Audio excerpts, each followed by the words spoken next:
It really is hard to imagine life before Facebook. More than 900 million people log on to their Facebook page every day, and that includes, would you believe, convicted felons who are behind bars. We decided to take a closer look at this outrageous new trend. Kim Kardashian, Justin Bieber, Beyonce.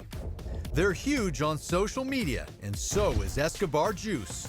You're probably wondering, is he the hot new athlete, actor, or celebrity? No, he's an inmate in prison. We got that boy Juice in the tattoo shop, man, getting that Frank Gang logo, man, making it official, man. The unbelievable story of Escobar Juice comes from our Atlanta affiliate, WGCL. Juice is a prison inmate by day, social media star by night. Juice is one of the Facebook aliases Sean Avon Mosley uses. Mosley is serving a 15-year sentence for aggravated assault and possession of drugs with intent to distribute. But instead of spending time repenting for his crimes at Georgia's Macon State Prison, he's documenting and posting his life on Facebook. His dinner, his money, the drugs he says he uses and sells, and his girlfriend, I guess. It's complicated. It's unbelievable. District Attorney Vic Reynolds is from Cobb County, Georgia, where Mosley was convicted. The inmates running the asylum. Unbelievably, Mosley even managed to update his page during a prison emergency. His mom posts, "Why y'all on lockdown again?" Mosley responded that another inmate had been stabbed. His mom replied, "Dang." How in the world does he have a Facebook page when he's a convicted felon inside of a state prison system? I don't understand how that can happen. Then there was the time Mosley found some childhood photos of himself on his mom's Facebook page and reposted them.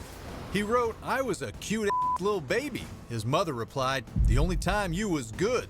And when Mosley was put in solitary confinement, he was even able to complain online about his weak internet signal.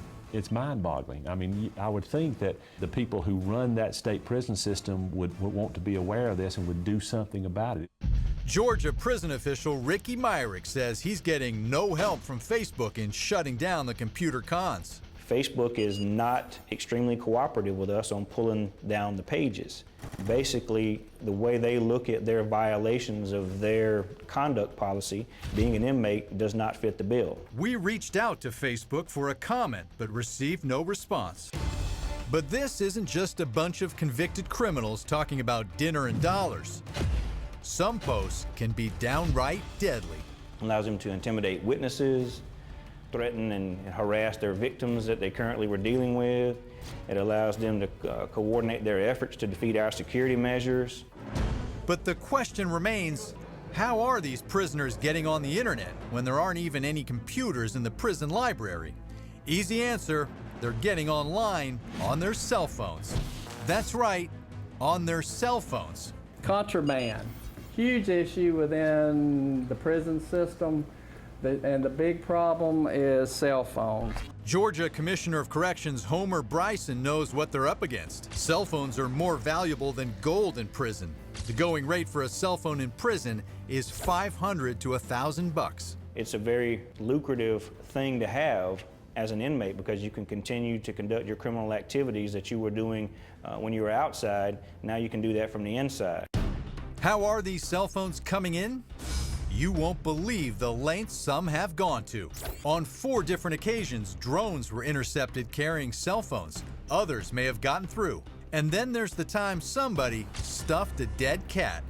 Cut it open, cleaned out the contents of the body, and used the carcass to stuff several cell phones and several rolls of smokeless tobacco back inside. They sewed it up and tossed the cat back over our fences. In just 1 year, the Georgia State Prison System seized nearly 7,600 cell phones. I think we're getting half before they get into maybe a little better, I hope. Myrick says reporting prisoners can be challenging. Inmates use money and threats of violence to corrupt the staff. We currently are arresting between 20 and 30 individuals monthly trying to smuggle contraband into our facilities, and that's a combination of both our staff and visitors, unfortunately. Not very many people in this country want to be a correctional officer. Back to Escobar Juice. No more Facebook for this felon. His cell phone has been locked away, just like him. I mean, I knew criminals were enterprising, but cats stuffed with cell phones? Now I think I really have heard it all. Reporter Sally Sears from our affiliate WGCL in Atlanta is with me now. Sally, why can't prison officials seem to do anything about this?